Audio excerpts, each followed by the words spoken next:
વિભાગે ગુજરાત વિદ્યાપીઠ પાસે સર્વે કરાવ્યો। એલિસ બ્રિજ અને નહેરુ બ્રિજ વચ્ચે આવેલા 18 પૌરાણિક મંદિરનો ઇતિહાસ ફરી જીવંત કરવાની યોજના છે। આ મંદિરો 18મી સદીમાં મરાઠા કાળમાં અને પછી બ્રિટિશ કાળમાં બનેલા છે। ઉપેક્ષા તેમજ જાળવણીના અભાવે કેટલાક મંદિરોને હાલ તાળા વાગી ગયા છે, તો કેટલાક મંદિરો વિશે લોકો કંઈ જાણતા જ નથી।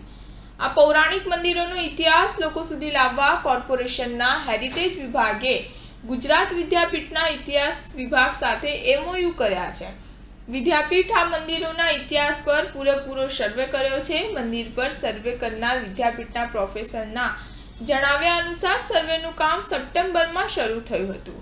18 મંદિરમાંથી એક મંદિર તો એવું છે જેના પ્રવેશ દ્વારથી અંદર જવા માટે જગ્યા ખૂબ ઓછી રહી ગઈ છે, કારણ કે રોડની ઊંચાઈ વધવાથી મંદિર નીચું થઈ ગયું છે। કેટલાક મંદિરમાં હાલ પૂજા પણ થતી નથી।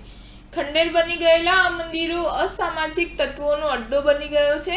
ગુપ્તેશ્વર મહાદેવ સાબરમતીના પૂર્વ છેડે પાણીની ટાંકી બનેલી છે, તેમાં જ નીચે શિવલિંગ છે। ઐતિહાસિક અભ્યાસ મુજબ ગુપ્તેશ્વર મહાદેવના આ મંદિરનું નિર્માણ મરાઠા કાળમાં થયું હતું। હાલ મંદિર ખંડેર હાલતમાં જોવા મળી રહ્યું છે। સ્ટાર ન્યૂઝ 7 હંમેશા સચ્ચાઈની સાથે।